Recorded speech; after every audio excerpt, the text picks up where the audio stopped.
Child harvesting and sale are relatively new terms that involve breeding, trafficking, and abuse of infants, and sometimes with their biological mothers.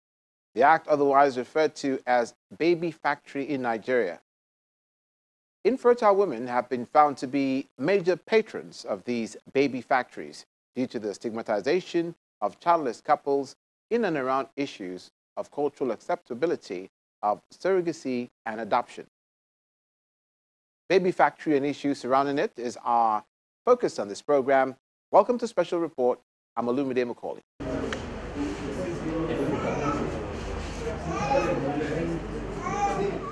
According to the 2006 UNESCO report, child sale has been described as the third most common crime in Nigeria after drug trafficking and financial fraud, and efforts to stop its operations have not been greatly achieved.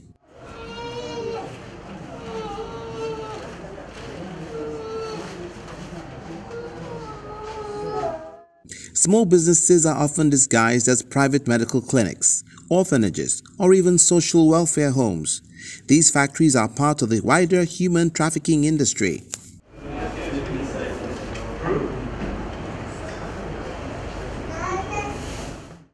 Child harvesting, the systematic sale of children, has risen as a lucrative trade in the country's black market. I got pregnant, and when the guy that impregnated me denied it. And when I was 3 months pregnant, I decided not to abort the baby. Then I decided to look for a homeless home where I can keep the baby after delivery. When I came to Abia State, someone directed me to Ezuma Private Hospital. When I got there, the doctor told me that the baby will be kept for me after I've delivered and it will be taken care of by them. I didn't know that the baby would be sold out.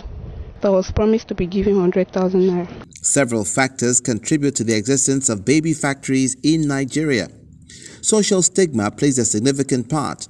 Desperate teenagers with unwanted pregnancies are sometimes convinced to give up their babies for financial gain. Additionally, the stigma of infertility in the country leads to a high demand for babies by infertile couples who are unwilling to associate publicly with adoption or surrogacy owing to the additional stigma attached. Poverty is also an important factor.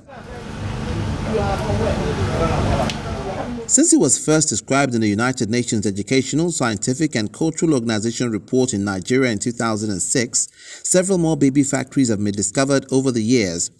These practices have contributed to the growth in the industry, which results in physical, psychological, and sexual violence to the victims. There is a day she make up. She don't know that I'm around here. When I hear what she was telling, where the person was asking, when she was asking the person that how much is she going to buy a man, then I don't know what the person answered. She now started telling the person that a man is 500, while woman is 350 or 300. Immediately I hear it, my mind caught. I say, so this is the world the woman take me to. I said, no, I will never do it. The woman went out. Immediately she come back. She called one of us to come and open the gate. The girl rush, open the gate. By then, we don't plan them. We don't arrange our bag. So, immediately they open the gate, we run out. 2013 has been viewed as the year of curbing baby sale business, with successes recorded in Imo and Enugu State in the southeast, Ondo, Ogun, and Lagos states in the southwest, and River State from the south-south.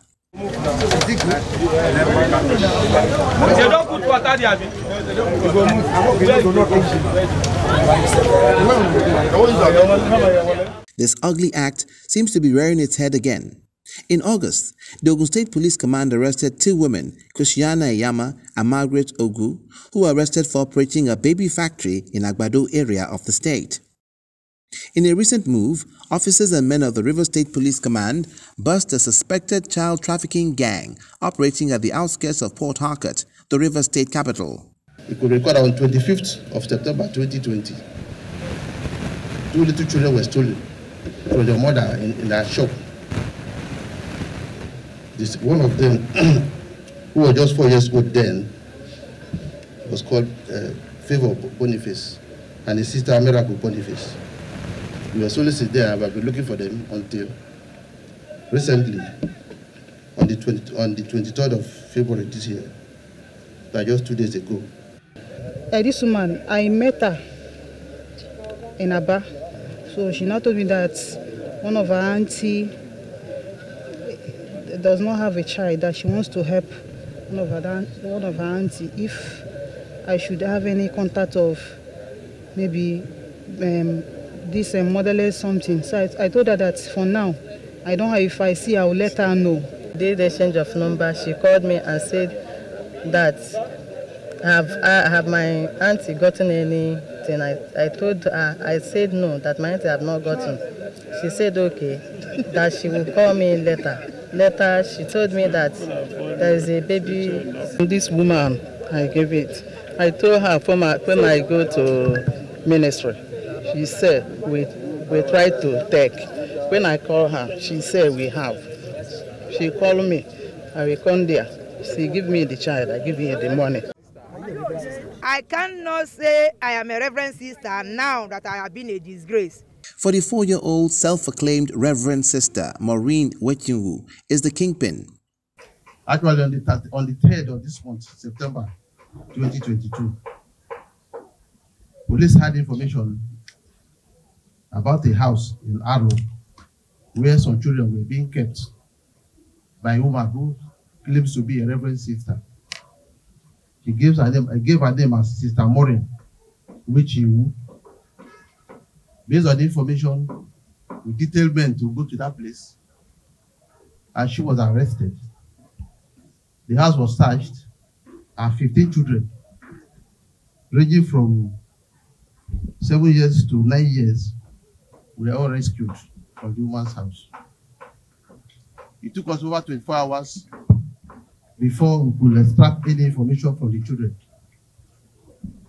And they were able to give us a lot of information. Some of them who talk recounted their experiences with that woman.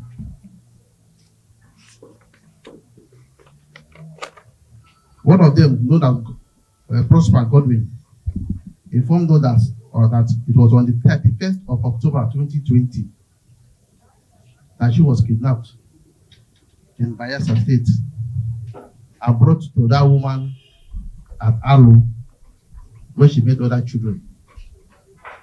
According to him, after a while, he was sold to a lady in Lagos. She was taken to Lagos, but unfortunately, for the person who bought him, the woman realized that the boy was too sharp and returned him to the seller. So that's why she managed to come back to that place. Another person who could recount his ordeal, her ordeal rather, is one Miracle John Ohiri. She was able to remember that it was on 19th of November 2021 that she was with her mother and 2 siblings around Ada George Road, Port Harcourt, when they were kidnapped and brought to this woman. While the siblings, who are younger than her, quite all right, were sold and taken by somebody she does not know. And up to now, those children are still missing. The woman is being economical with the truth, and we don't know what they have done with those children. By the grace of God, we'll be able to rescue those children wherever she was have sold them to. How are you?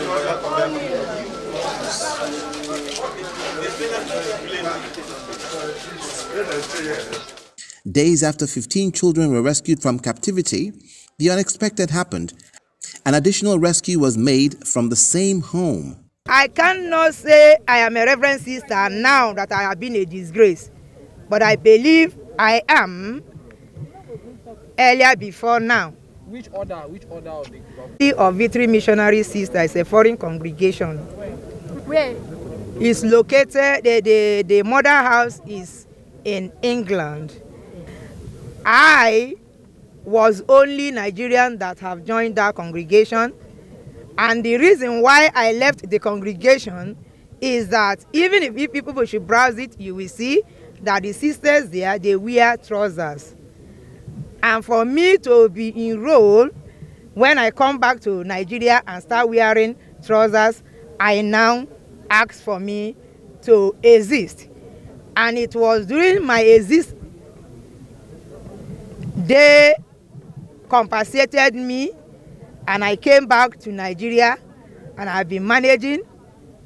Francisca, Emmanuel, Justice, Chukwuemeka, Ogadimma, they are all my people's children.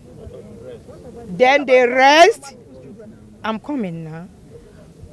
That of Miracle, Queen, Favor, Mad Butch are brought to me by one Mr. Victor. The suspect claims most of the children were retrieved from their parents, who she claims have mental illness. The children are underage, but some of them who expressed their ordeal told the police how they found themselves at the home. While the siblings, who are younger than her, quite all right, were sold and taken by somebody she does not know. And up to now, those children are still missing. The woman is being economical with the truth, and we don't know what they have done with those children. By the grace of God, we'll be able to rescue those children wherever she was have sold them to. One of those children too, record that she was kidnapped around my one dupe early this year and brought to that woman's place. The woman is there seated. She's claiming that she's a reverend sister. She has a lot of fake documents to deceive security agencies. By the grace of God, she will be prosecuted to face justice. Maureen Wechinwu claims to be a member of Our Lady of Victory Missionary Sisters, where she first wore her habit. She gave reasons for dissociating herself from them. The very first time you wear the habit as a temporal person in the congregation.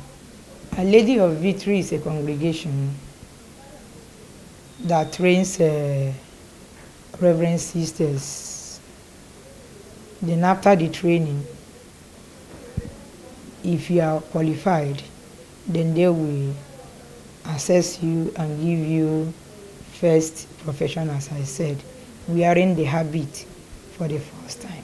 As it stands, I am not a reverend sister as it stands now, but I know I have been trained as a reverend sister due to the congregation wears trouser.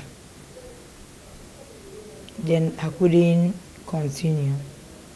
That was how I came back since 2000 and during that Ebola, I don't know which year is that.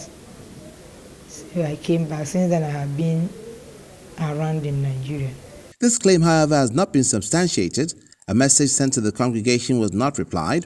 A check on the congregation shows Our Lady of Victory Missionary Sisters is a group founded in 1922 by Father John Sixtine, based in Indiana, United States.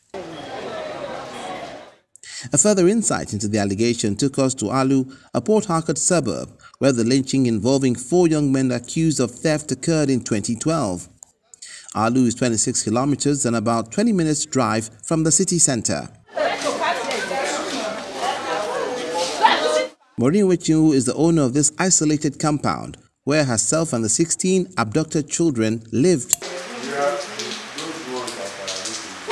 From the entrance of the multiple flats, this banner, Divine Healing Medical Mission, gives a different coloration to what is going on within the premises. It allegedly depicts all forms of illnesses are being treated. At the entrance of the flat lies the glass wall, dividing the consultation area with various posters showing basic human anatomy and a shelf with an array of books. Maureen displays her enlarged photographs with different individuals and locations to further drive home her make-believe transaction, a claim that the Catholic Archdiocese in Port Harcourt frowns at. She does not have our diocese's approval to be where she is. Even if you're a reverend sister, you can't just move into a territory and begin to operate. The diocesan bishop has to approve. And that approval cannot be given individually as a reverend sister. It has to come through the congregation or order you belong to. So your superiors have to relate with the assistant bishop, who is the superior of the territory, the leader of the church in that area, to get you an approval to have a convent, a house of formation, an orphanage, whatever service you want to render, even though it's medical services. Reverend sisters do a lot of services, schools, but none of those things happen just because a reverend sister is opening them. So they only get to happen with the bishop's approval, and by then there is evidence of what work that is to be done, and in the light of the congregation mission. So the bishop knows that, yes, this is an authentic congregation. This is what they do. They are in so other places. They want to minister. They want to, come into Port Harcourt. And then with that credibility, that authenticity, he approves. Okay. That did not happen with regard to this lady. At the other half of the space, a makeshift pharmacy and dispensary with different drugs, medications, injections, and waist pain relief ban. These files, however, confirm the patronage at this center. We called some of the patients to find out what they've been treated for, and they explained their ailments and from their accounts. On the 19th of April 2022, I sent my daughter from Shea to go and give some bottles of Crozine, by name Eze Masi, to my sister at about 10 a.m. in the morning. Reaching 11 o'clock, she did not come back. Then I tried to call my sister if she have received the Crozine. She said she never even see the girl. And we start looking for her. Till 4 o'clock in the evening, we do not see her. And we have to rush to CPS Police Command, which they refer us to Moscow Road for transmission. So yesterday I was in the market when some policemen bring her to the market. When I was very happy when I saw her and she was the one. I'm very, very happy. I thank God because God has done it for me. I'm happy. My son was missing 2020 on the 31st October, being the last Saturday of the month. So I was in the church last Sunday. Then my neighbor ran to me, said that my son has been found. Said my son has brought with 3 policemen from Rivers State. I ran to my house, then I saw my son with the policemen. My son tell me a lot, but he didn't say everything because we are here. Maybe when we get home, he will tell me how it happened. I tell police people thank you for their work well done. I thank them. I thank Almighty God as well for keeping him alive up to this day. 2 years. He did not allow any evil hand to touch him. Maureen Wechimu may need to disclose more than what she's told the police. What I know about her is that she lives there with the children. The children goes to school. They even play her around. We know as a reverend sister, because what I do is, she has a hospital there where she treats people, and the people do invite me, they want to transact, to withdraw money. So that's what I know about her. The children used to go to school. So I was so surprised when I heard maybe of such things. So I was so confused to know what is happening. Because there's even one of her daughter going to UDSS, that she takes care of them, Sha. That's all I know about her. In one of the rooms, old shoes litter corners where a bed is placed on the floor. Used drips and injections also litter the waste bag.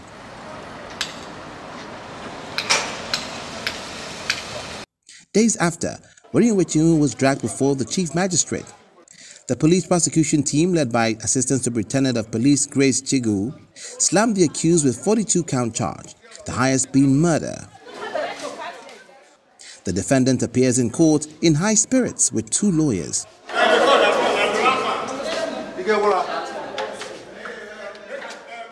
The Federation of International Women Lawyers, FIDA, have indicated a very strong interest in the matter with the representation.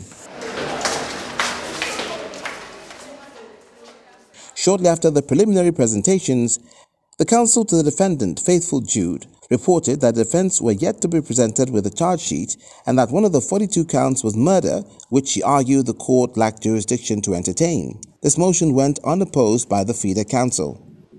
In his remarks, the presiding magistrate agreed with the defendant, saying they had a right to be served with a charge sheet. He, however, advised the prosecution to send their file to the Department of Public Prosecutions to separate the first charge of murder from other charges, as the court lacks jurisdiction to hear murder cases.